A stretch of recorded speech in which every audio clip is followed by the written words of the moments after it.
faz diferença na hora da gente pensar numa pastagem. E se a gente for entender o porquê que eles pastejam dessa forma, o rumo é fundamental nessa questão. O rumo eu acho que é o que motiva muita gente a estudar a nutrição de ruminante, porque realmente é um ecossistema muito único, e o pouco que a gente sabe já é muito complexo, e a gente fica imaginando que a gente ainda não descobriu sobre rumo. Mas a partir do momento que o animal apreende, uma planta forrageira apreende a forragem, ela vai sofrer os processos digestivos dentro do rumen, de digestão, e vai passar, e vai sair. Ou seja, a energia bruta, que eu estou usando energia como exemplo, mas poderia ser qualquer outro nutriente. A energia bruta, que a gente chama, é o que está contido na forragem. A partir do momento que essa energia foi apreendida e sofreu os processos de digestão, o animal passa a consumir essa energia, trazendo para ele. Então, ocorre uma perda de energia, ocorre uma energia que embaixo é representada pelo EP. E se a gente subtrair a energia bruta com a perda de energia, a gente tem energia metabolizável. A energia metabolizável é o que de fato fica para o animal. Ou seja, a energia bruta ficou energia metabolizável e saiu as perdas energéticas. O que fica no animal é uma briga muito boa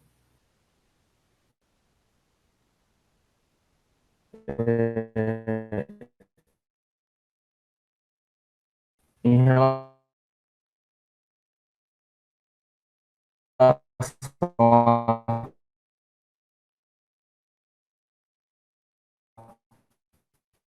a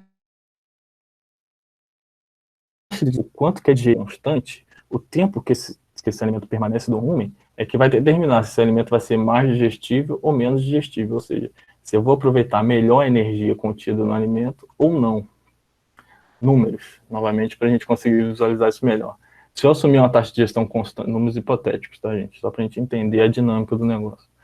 Se a gente assumir uma taxa de digestão constante de 2 e o tempo de retenção ruminal de 10, a gente tem um produto, vai ser 20.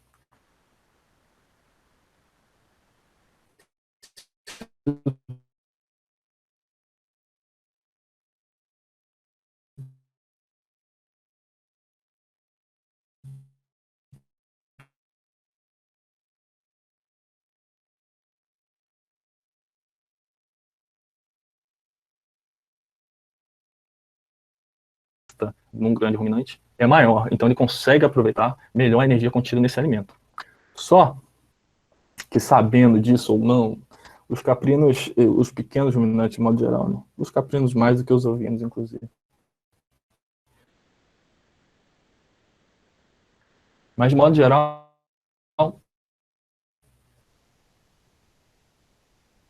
os pequenos ruminantes sabendo disso, tendo o nosso exemplo, e de outras formas. Eles são selecionadores. Então eles consomem as partes mais nutritivas da planta. O Marcos, um colega de trabalho, um amigo pessoal, ele chegou a dar uma palestra aqui para vocês, eu acho, sobre nutrição de ruminante. Então ele deve ter falado bastante de carboidrato estrutural e carboidrato não estrutural.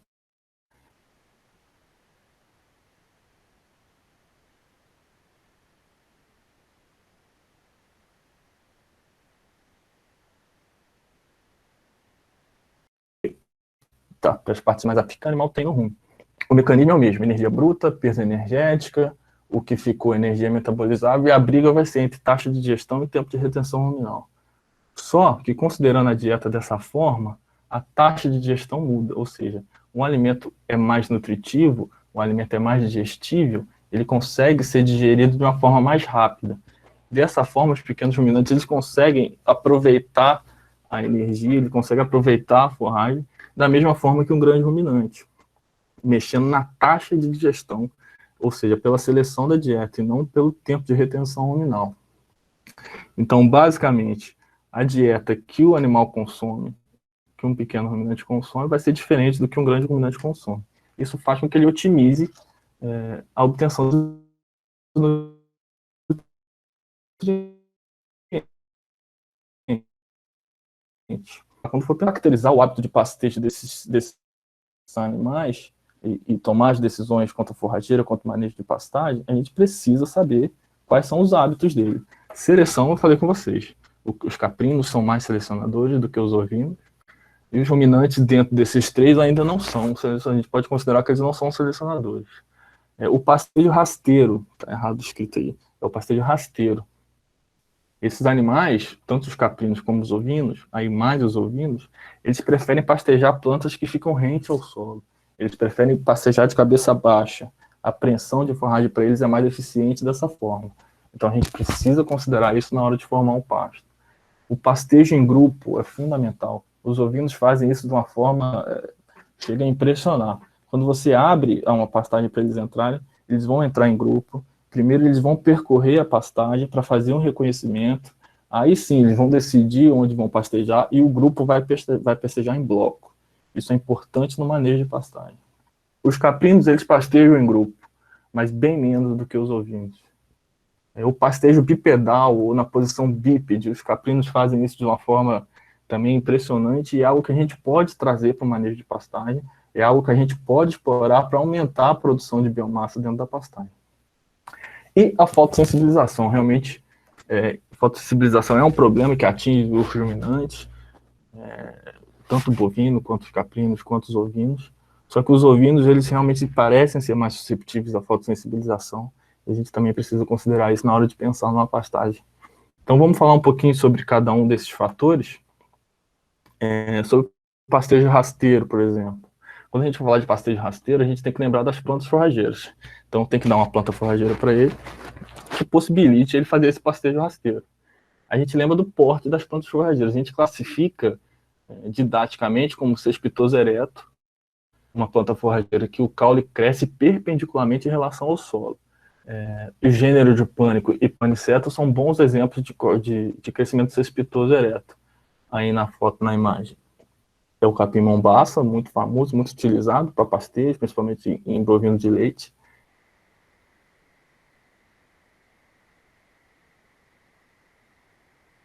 Esse capim vai ser manejado 100 centímetros de altura, então legal para pequeno ruminante.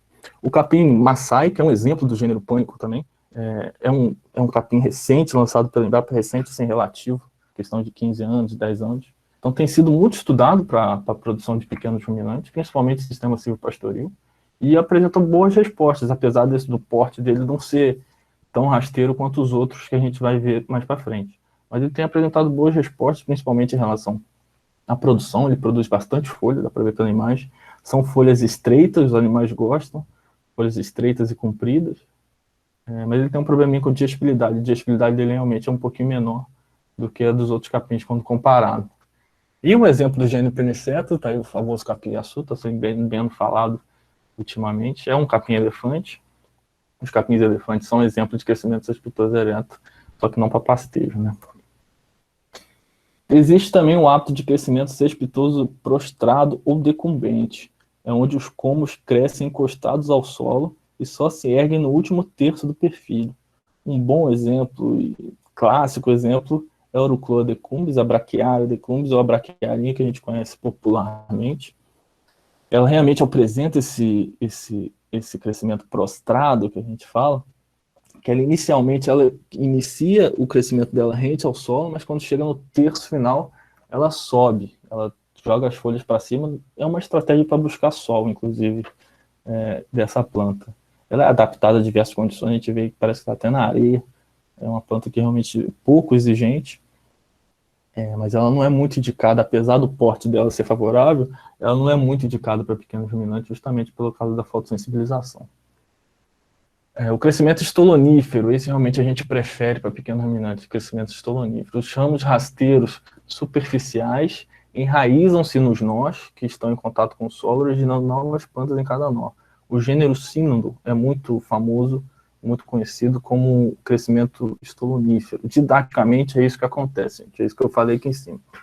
A gente tem uma planta-mãe, ela emite alguns colmos rasteiros rente ao solo, e em cada nó vai nascer outras plantas, vai nascer outros perfis. Ele enraiza e nasce outros perfis, de forma que ele fica realmente rente ao solo, por isso que os animais preferem esse tipo, de forma ilustrativa, aqui de forma real, de forma prática, né? Aqui é a parte de baixo, que é as raízes, os caules superficiais. E saindo dos nós aqui, dos estolones. Agora, o crescimento rizomatoso ou rizomático é parecidíssimo com o anterior, com os estolões, só que o como é subterrâneo. Por ser subterrâneo, ele é clorofilado, ou seja, não faz fotossíntese, né? O colo...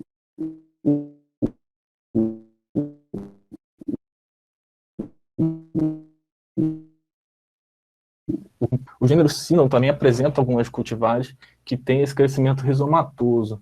Didaticamente, a diferença do rizomatoso para o estolonífero é realmente a posição desse caule. O caule do rizomatoso é subterrâneo, enquanto o caule do estolonífero é superficial. Entendendo essas diferenças de crescimento, essas diferenças de porte, a gente já pode imaginar como que essas plantas são idealmente manejadas em relação à altura para se formar um pasto. Mas numa tabela, a gente consegue visualizar isso melhor. O capim mombaça, que eu falei para vocês, que é exemplo do cespitoso ereto, ele vai ter uma altura de pastejo de 90 centímetros.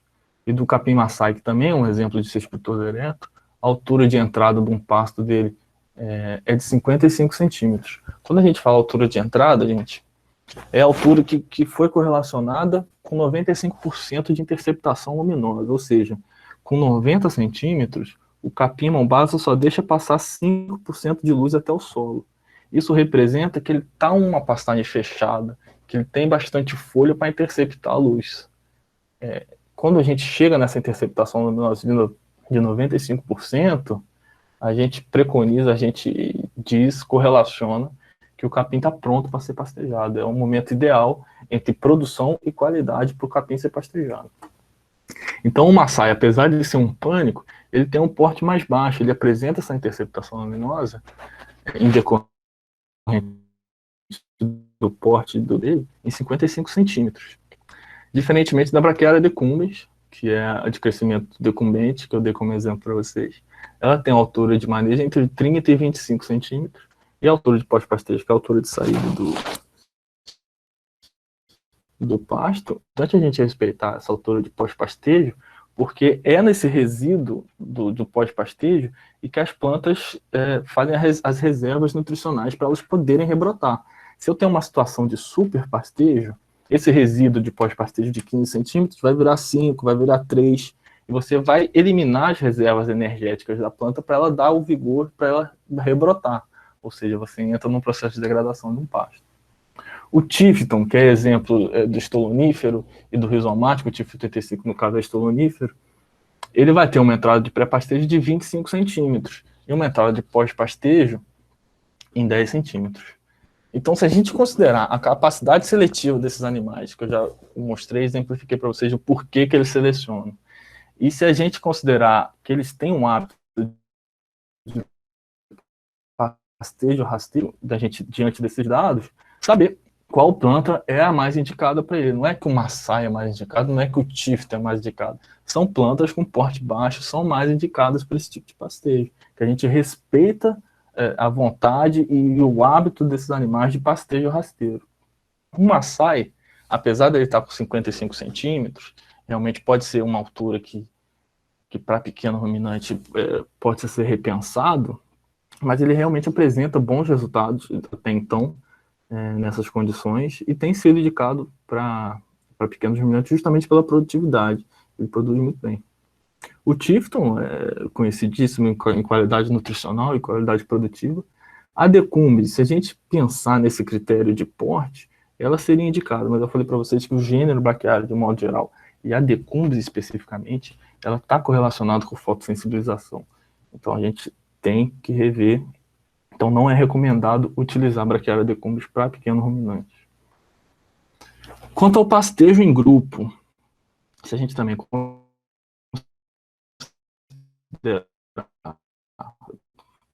que eles têm a capacidade seletiva, a primeira pergunta que tem que vir é como que eu vou ofertar o pasto que eu preparei, o pasto que eu escolhi, minha forrageira ideal para esses animais, como que eu vou ofertar para esses animais? Eu tenho que considerar que eles estão pastejando em grupo, eu tenho que considerar que eles têm capacidade seletiva.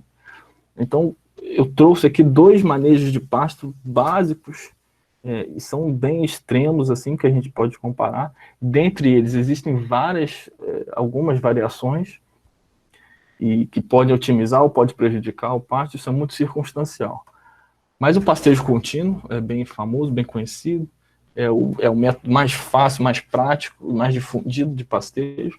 Ou seja, você tem uma área grande, normalmente, e você simplesmente deixa seus animais pastejando, eles escolhem o que eles querem,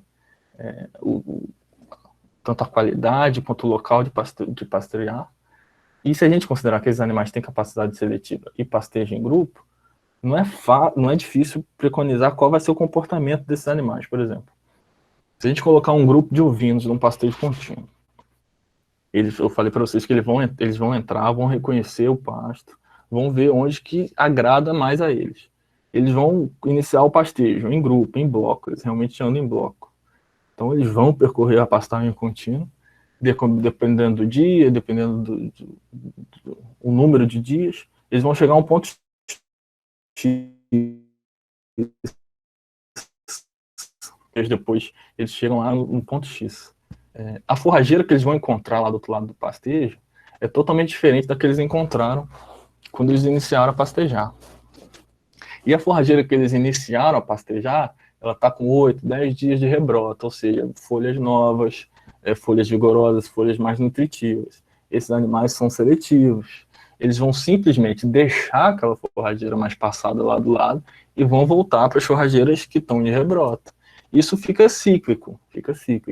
E gera condições dentro do mesmo pasto de super pastejo de um lado e subpastejo do outro. É inevitável isso, é inevitável de fato. Então a gente tem aí 2 condições de degradação de pasto em detrimento do manejo de como os animais estão comendo pasto. Uma forma de controlar isso é o pastejo intermitente, ou pastejo rotacionado. Aqui, de forma didática, a gente separa o piquete, a pastagem em piquete, aí o tamanho, o número de piquetes vai variar, isso a gente tem que fazer conta, isso entra mais num tema de pastagem mais aprofundado. Mas o conceito desse tipo de pastagem intermitente, ou bem conhecido também como pastejo rotacionado, você separar as áreas de pasto e dar acesso aos animais de forma que você tire um pouco dessa capacidade seletiva dos animais. Você só fornece aquele pasto durante aquele tempo e ele vai ser realmente obrigado a comer aquilo que está sendo ofertado. Então, por exemplo, você deixa os animais 7 dias no piquete, você passa para outro piquete, os animais vão 7 dias de descanso no seu primeiro piquete. Quando você passa para o terceiro piquete, isso vai gerar 14 dias de descanso no seu primeiro piquete. Quando você passa para outro, você vai gerar 21 dias de descanso no seu piquete. E no término desses 7 dias, quando você voltar para o primeiro piquete, você vai ter essa forrageira com 28 dias de descanso, com 28 dias de rebrota. Normalmente é o tempo ideal que uma forrageira precisa, dadas as condições de nutrientes, de pH, de sol, de luz, de temperatura e de água necessária para ela rebrotar, para ela ser vigorosa. Normalmente 28, 32 dias é o tempo de descanso que um pasto, dependendo da forrageira também, é o tempo de descanso de um pasto atingir aqueles 95% de interceptação luminosa que eu falei para vocês que é ideal, que é para a forrageira, que a gente preconiza tanto a qualidade quanto a produtividade da planta. Então é um tipo de pastejo que você controla melhor o que você oferece para o seu animal. Você dá um tempo de descanso ideal para o pasto revigorar. Você aumenta a produtividade dessa forma, usa a produtividade dessa forma. Então é algo para se pensar, não é aplicável em qualquer lugar, sem dúvida, demanda manejo, demanda trabalho, demanda conta, mas é uma alternativa do pastejo contínuo e também muito utilizado, muito útil e com resultados impressionantes. Agora, em relação ao pastejo bipedal, que os caprinos apresentam aí, só os caprinos vão apresentar esse pastejo bipedal, os ovinos não têm essa capacidade, mas é algo bem interessante e que a gente pode usar a nosso favor. Aí a imagem desses caprinos fazendo esse pastejo bipedal, e abre a possibilidade de a gente utilizar forrageiras arbustivas ou forrageiras arbóreas dentro do sistema, dentro do componente, como um componente do sistema, coisa que a gente normalmente não utiliza muito para bovinos ou para ovinos. Então, essas forrageiras elas podem ser utilizadas de diversas formas, como banco de proteínas, ou seja, aí normalmente com leguminosas arbóreas, né? Quando você tem banco de proteínas, você faz exclusivamente uma área com essas forrageiras. Aí você pode permitir que os animais entrem durante um determinado tempo do dia, ou pode permitir que eles entrem 2, 3 vezes por semana, num tempo maior. Aí vai depender do manejo da propriedade e do manejo da planta forrageira. Mas, de fato, eles têm ali disponível para eles uma planta bem nutritiva, que são as leguminosas, que tem um teor de proteína, faz economizar na proteína da ração desses animais. Tem outros benefícios em relação à saúde. Esses animais, eles adoram, eles precisam, na verdade, é indicado que eles saiam da monocultura, que eles não tenham só uma dieta à parte, que eles tenham mais de uma forrageira na dieta, justamente para eles equilibrar essa questão de digestão, para chegar a um aproveitamento interessante de energia. Então, esse tipo de manejo, esse tipo de utilização de banco de proteínas para esses animais cai muito bem. Pode utilizar também como cerca viva, bastante gente utiliza. Você acaba agregando um valor na sua propriedade. Você utiliza realmente o tronco das árvores como morão para cerca, seja numa quina, seja com uma linha para separar um pasto, seja no pastejo rotativo, você separa um pasto com uma linha de árvores. É bem bacana, você utiliza biomassa, você aumenta o fornecimento de biomassa para esses animais, aumenta de forma qualitativa, que essas normalmente são folhas bem nutritivas. E em sistema silvopastoril, esse particularmente eu sou bastante fã, eu estudei isso durante 2 anos, eu vivenciei isso durante 2 anos. Realmente eu acredito que o futuro da produção a pasto, a gente vai ter que mexer com silvopastoril, a gente vai ter que fazer sistemas integrados. E esses animais de pequenos ruminantes respondem muito bem, inclusive quando o silvopastoril surgiu no Brasil, ele era utilizado para pequenos ruminantes lá em 1980, quando começou a falar de pastoril no Brasil, silvopastoril no Brasil, na Universidade Federal de Viçosa, eles utilizavam carneiros para manejar as entrelinhas das árvores. Aí que surgiu o sistema silvopastoril, que hoje é bem difundido, bem estudado pela Embrapa, e a gente tem resultados aí bem bacanas na integração lavoura-pecuária, né, que o pessoal fala, da floresta pecuária, que é o sistema silvopastoril, o antigo sistema silvopastoril. Em relação à fotossensibilização, gente, que eu falei para vocês que é um problema realmente que a gente precisa levar em consideração, e chega a ser um problema sério, é que simplesmente o fígado deixa de desempenhar um papel de filtragem e de desintoxicação, consequentemente, né? Então, quando substâncias tóxicas são consumidas, em função dessa baixa produtividade do fígado, elas não são eliminadas, elas passam a se acumular na pele. E com a incidência de luz solar, que esses animais estão em pastejo, ocorre a fotossensibilização. Feridas na pele é o mais comum, é o primeiro sinal de sintoma de fotossensibilização. Pode ocorrer inchaço na face, a falta de apetite prejudica o nosso sistema, os animais precisam comer para produzir. E a inquietação ou apatia também é muito característico em caso de fotossensibilização. As plantas forrageiras, isso de forma natural e incontrolável, elas têm os metabólitos primários e os metabólitos secundários.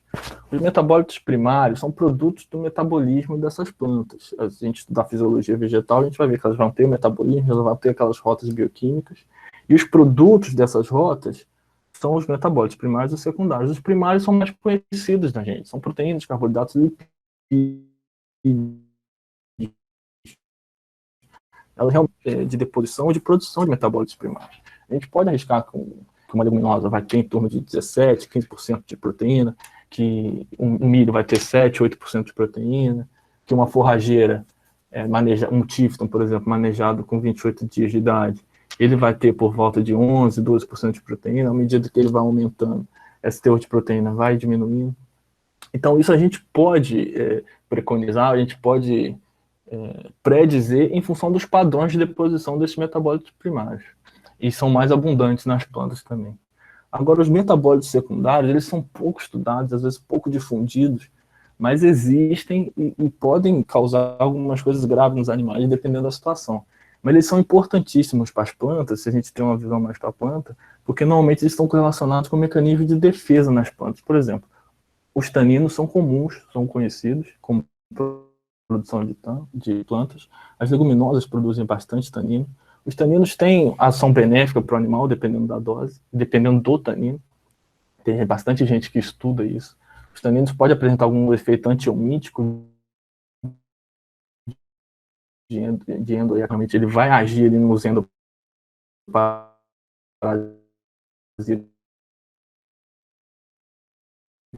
para diminuir a parasitose desse.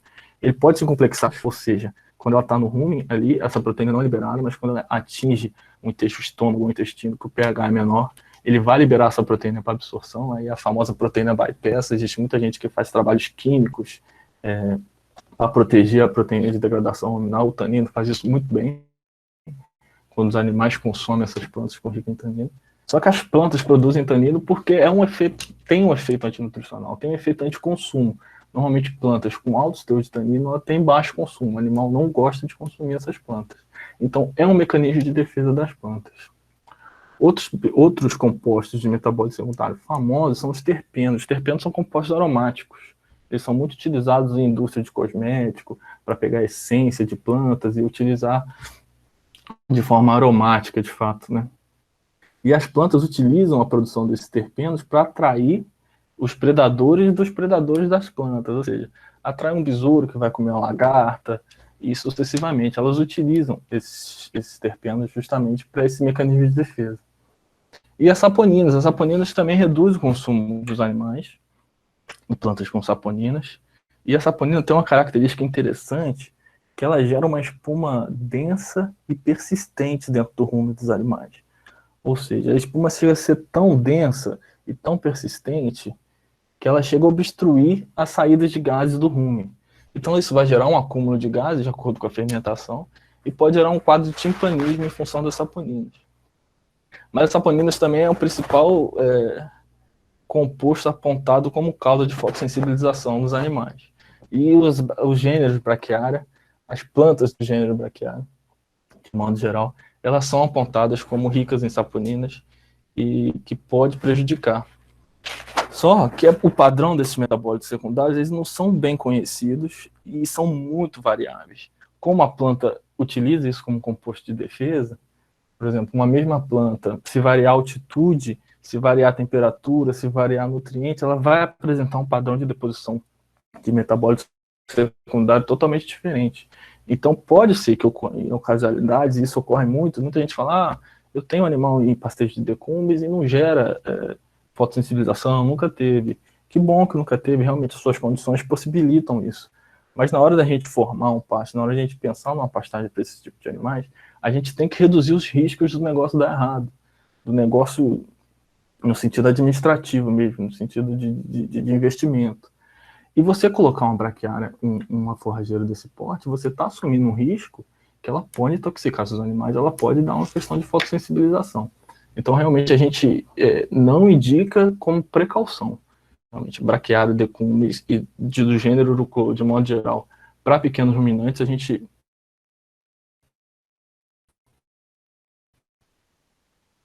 não prefere muitas outras espécies de forrageiros que desempenham um papel até melhor do que a braquiária. Por isso que a gente não vê motivo de ficar batendo na tecla de braquiária para pequenos ruminantes. Enfim, gente, como consideração final, pastagem é um investimento. A gente tem que realmente ter isso em mente. A gente tem que pensar que pastagem é um investimento que traz um retorno econômico.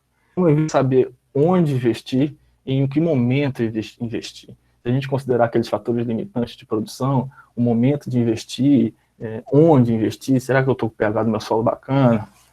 Será que a forrageira vai responder a adubação? Será que eu não tenho outro fator limitante, a não ser nutriente? Então, onde investir, em como investir, quando investir, é a principal questão na pastagem, mas que é um investimento e com um retorno de investimento muito bom, isso ela é. A pastagem é um sistema, não adianta você pensar na pastagem para um animal ou você pensar na produção de pasto de planta forrageira. É um sistema. Quando a gente vai tomar uma decisão ou quando a gente vai investir em determinado sistema, a gente tem que pensar nos outros componentes do sistema. Será que eles vão ficar satisfeitos com isso? Por exemplo, eu tenho a oportunidade de comprar um lote de animais. Eu vou investir no sistema, no componente animal do meu sistema de pastagem. Em questão de preço, em questão de oportunidade de mercado, eu vou comprar esse lote de animais. Mas será que minha planta forrageira vai ficar satisfeita com isso? Será que o meu solo vai ficar satisfeito com isso? Será que eles vão suportar? Será que compensa eu comprar se eles não suportarem? A mesma coisa na adubação de pastagem. Será que compensa eu adubar a pastagem dependendo da época do ano? Meu animal vai aproveitar o que eu estou jogando no solo? Ou a planta vai aproveitar o que eu estou jogando no solo com esse pH baixo, com pH alto? Então, são coisas que a gente tem que pensar na pastagem como um sistema em si. E conheça seu pasto. Você tem que saber. Tem que conhecer seu básico, gente. É coisa de R$30. Você tira a análise do solo, manda para o laboratório. 5 dias depois está no seu e-mail questão de nutrientes, seu perfil de nutrientes, seu pH. Te dá uma possibilidade de tomar uma decisão rápida, de fazer uma correção de solo, de fazer uma adubação no momento certo, de investir no momento certo.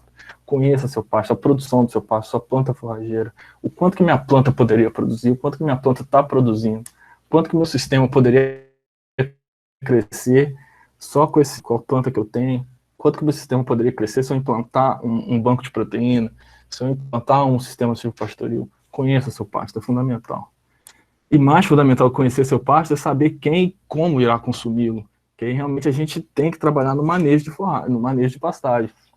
Dependendo de quem vai consumir e de como vai consumir, a gente vai ter a decisão de como a gente vai ofertar.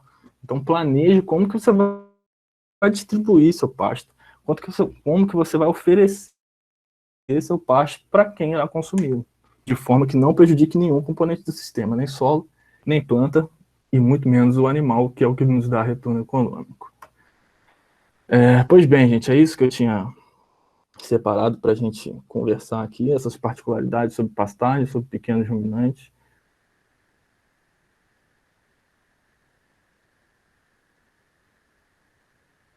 Entender isso é fundamental para a gente, visão de investimento, essa visão de negócio dentro de pastagem e produzir. Justo hoje, dia do agricultor, né? A gente esquece que pecuário tem que ser pecuarista, tem que ser agricultor, tem que produzir pasto também, que é uma das maneiras mais eficientes de produzir carne, de produzir produto de origem animal. Agradeço o tempo, a atenção de vocês, de ter disposto um tempo aí para me escutar e falar um pouquinho de pastagem. E muito obrigado. Quem precisar, meu e-mail está aí. Se precisar aprofundar sobre algum assunto desse que a gente tratou, ou se precisar dessa apresentação, vocês podem entrar em contato ou qualquer outra coisa. Estou sempre à disposição, sempre disposto a ajudar. Bem, muito obrigado, gente. Muito obrigada, Leonardo. Ótima palestra. Parabéns, viu? Imagina, eu que agradeço. A gente tem umas perguntinhas aqui para você. Ótimo, vamos conversar. Eu vou ler aqui a pergunta, calma aí. A Manuela pergunta: a perda de vigor acaba sendo diferente da degradação? A perda de vigor ela é atrelada a um processo natural da planta e a degradação acaba sendo por uma interferência do homem? Manu, a perda de vigor é uma consequência da degradação, ou a degradação é uma consequência da perda de vigor. Realmente isso não é natural. Uma pastagem bem manejada, bem nutrida, com todos esses parâmetros que eu falei, que estiverem bem alcançados, a perda de vigor de forma nenhuma é natural. E se a gente identifica essa perda de vigor no pasto, é um sinal de degradação, mas é um sinal de degradação relativamente leve. A gente consegue recuperar a planta forrageira que a gente tem ali se a gente utilizar dessas ferramentas de repor nutrientes e de ajustar a taxa de lotação depois e achar que realmente é um processo natural, que é uma coisa que vai acontecer e que na próxima estação de água, ela milagrosamente vai produzir o que ela produziu na outra, a gente vai desenvolver nesse processo de degradação e de fato atingir graus piores e mais difíceis de recuperar.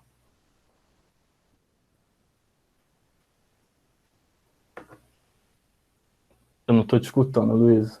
Perdão, eu fechei o áudio. Outra pergunta da Manu: quais os diferentes aspectos de uma renovação e reforma de pastagens? Então, Manu, é justamente isso. Recuperar uma pastagem é relativamente fácil. A gente vai atuar na planta forrageira que a gente já tem ali no pasto. que a gente precisa? Aí a gente vai ter que usar aqueles fatores limitantes. O que a gente precisa para essa planta produzir, para ela voltar a produzir? Água, luz, temperatura, nutriente e controle do pH. Se a gente tiver esses fatores bem controlados, ela sistematicamente ela vai voltar a produzir, dependendo do grau de degradação. Se a gente avançar mais para o grau de degradação, a gente vai ter que reformar ou renovar, que é aquela relação de composição. Se ela está abaixo de 50%, se ela está entre 40% de ocupação dentro do pasto, não tem como a gente recuperar 40% da planta forrageira. O nosso pasto ainda vai ficar deficiente. Então é melhor a gente tomar a decisão de reformar ou renovar. E aí é aquela decisão que é cara, né? Chega a ser 8 vezes mais caro do que reformar. Mas o manejo implica da gente ter que reformar.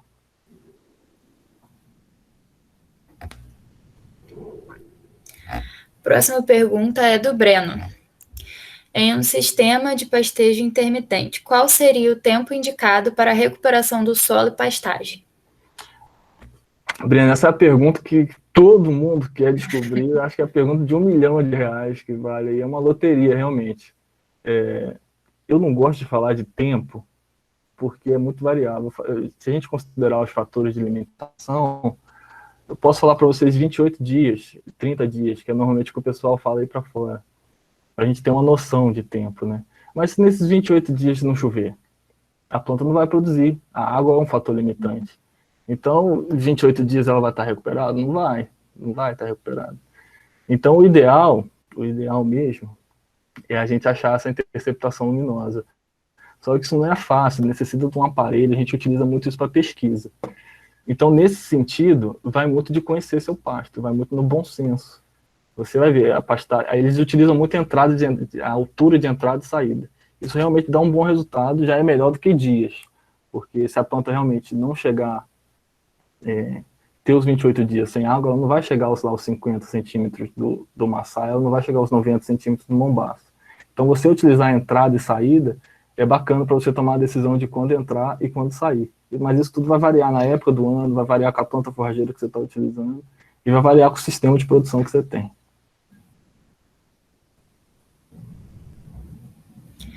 Outra pergunta do Breno. Ele pergunta assim: qual a época do ano é a mais indicada para adubação? Pois bem, Breno, é uma pergunta boa. Boa que muita gente não sabe responder, muita gente faz errado. A adubação vai ser, obviamente, na época do ano onde os outros fatores não limitam. Não adianta eu limitar, eu produzir e jogar fertilizante químico se eu não tenho luz para essa forrageira utilizar os fertilizantes e produzir. Então, a adubação normalmente a gente preconiza durante o verão, que é onde a gente tem sol, onde a gente tem luz, temperatura, tem água da chuva. Eu não estou dizendo que se você adubar no inverno você não vai ter resultado, mas pode ser que o seu resultado não seja economicamente viável. A planta vai responder, mas não vai responder tanto quanto se não tiver satisfatores. Falei para vocês que eu trabalhei em sistema silvopastoril em 2018 lá em Barbacena. Nessa época do ano, a máxima de lá é 14, 13 graus. A altitude de 1.200, 1.300 metros de altitude. Então a gente chegava lá para manejar o pasto, a gente manejava o pasto a 15 centímetros de braquiária decumbens. A gente deixava o pasto a 15 centímetros e voltava lá 28 dias depois para ver como é que está o comportamento do pasto.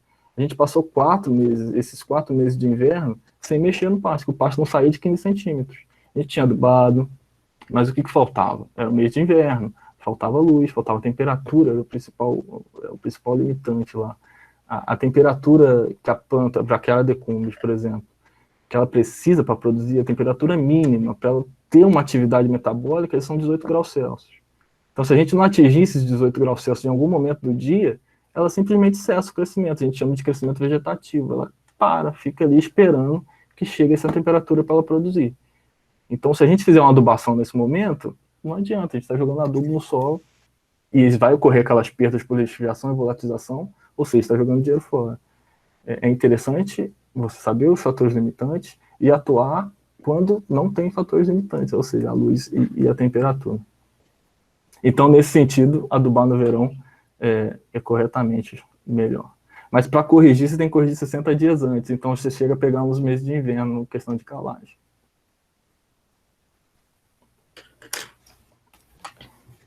Mais alguma, Luísa?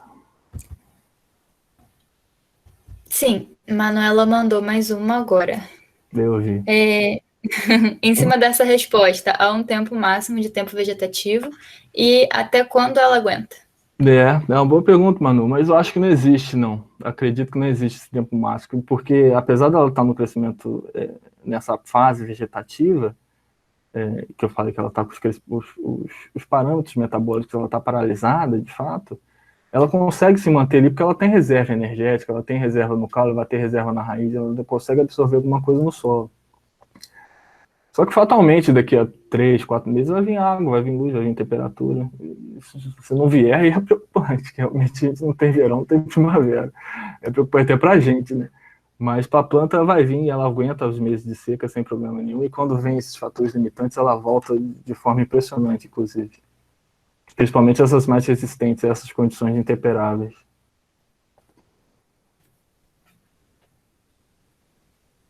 Manuela Nada, agradeceu. nada, imagino. Alguém quer fazer alguma pergunta? Alguma dúvida, gente, por favor?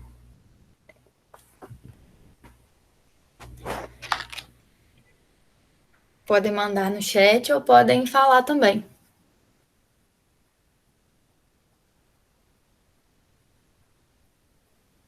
Não, falar que não tem dúvida é mentira, até eu tenho dúvida. O Breno mandou uma aí, Luísa. Com relação aos fatores secundários, a proporção de lignina também é importante ser controlada? Breno, lignina é um fator antinutricional. A gente utiliza a lignina como fator antinutricional pelo fato da lignina não ser digestível. Então, a deposição de lignina, quanto maior a deposição de lignina numa planta forrageira, maior a quantidade daquelas perdas que eu falei que o animal não aproveita. Porque simplesmente o animal não consegue digerir a lignina. E o problema não é tanto a lignina, o problema é como que a lignina se liga a alguns carboidratos. Por exemplo, a lignina se liga à celulose. Da celulose a gente tem aproveitamento de energia. E quando ela está ligada à celulose, o animal não consegue digerir a celulose, não consegue aproveitar a energia que ele potencialmente poderia utilizar. Mas a deposição de lignina tem uma relação extrema com temperatura. Quanto maior a temperatura, maior a deposição de lignina e a idade da planta também. Quando a planta vai crescendo. Por isso que a gente fala desse manejo de altura, é interessantíssimo. Por exemplo, a gente falou do Tifton, de manejar 25 centímetros. Se eu deixar o Tifton passar de 35, 40, ele chega a 40, 50 centímetros. Só que a deposição de lignina dele vai ser maior. Ou seja, a qualidade dessa forragem vai ser menor. O animal não vai conseguir obter energia potencialmente que ele conseguiria se esse Tifton tivesse com 25, com 30 centímetros de altura. Então a lignina se torna um fator antinutricional, de fato, mas não é um metabólito secundário. Não é um metabólito secundário. É um metabólito primário e dos piores, inclusive.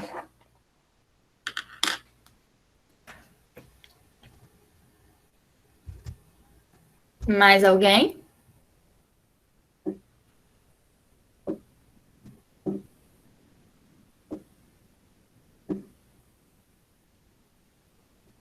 Imagina, Breno, eu que agradeço. Falar de pastagem é um prazer, como eu disse.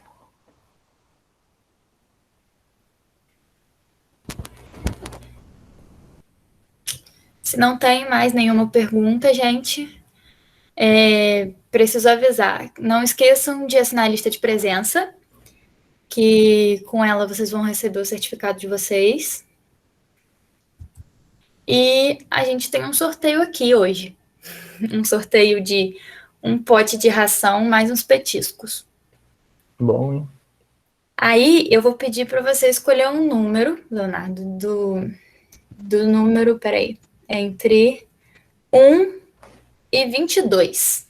Eu vou aproveitar o gancho, Luiz. Esses petiscos, eu não sei se eu falei durante a palestra, mas esses petiscos normalmente tem saponina. Eu falei que saponina é um fator antinutricional, um metabólito secundário, mas esses petiscos normalmente tem saponina porque eles são muito utilizados na produção de PET para diminuir o odor das fezes dos animais. Então, assim, saponina é ruim para o ruminante, mas para os pets elas têm um valor nutricional, um valor de mercado. Então, as plantas produzem isso e realmente pode ser utilizado. Mas eu esqueci qual que é a amplitude aí dos números, de 1 a... 22. De 1 a 22? Vou utilizar o número 2. Número 2, Isso. Laura Amorim de Oliveira Henriques Leal. Está presente?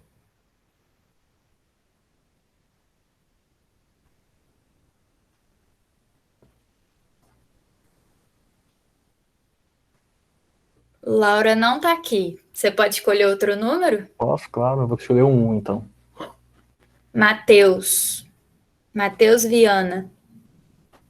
Sobrenome é bonito, pelo menos. É o que eu ganhei aí, gente? Petisco pra cachorro? Não, é o Matheus Viana. Não é você, não. Ah, puta merda, hein? Madrugada dessa. Mas o Matheus também não tá aqui.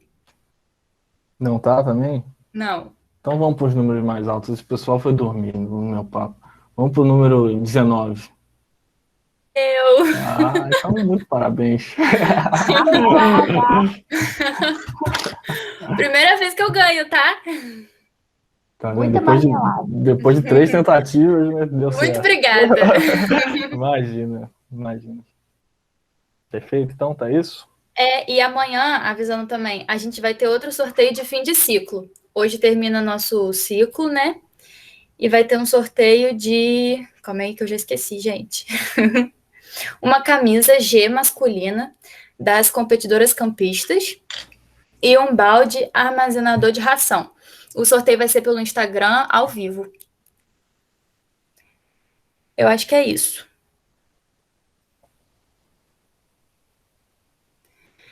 Nos encontramos na SAIS em novembro. Muito bom, gente. Parabéns pelo trabalho de trazer esses temas, de trazer essa turma que tem estudado aí pela UENF. Realmente é importante a gente discutir esses temas fora da sala de aula, que a gente consegue falar de forma mais específica e falar de negócio também, de dinheiro, que é uma coisa que a gente tem que fugir um pouquinho na sala de aula. Mas muito obrigado, gente. Parabéns, viu, pelo trabalho. Muito obrigada você também por ter aceitado o nosso convite. Imagina, não é nada. Valeu, gente. Boa noite, tá? Boa noite.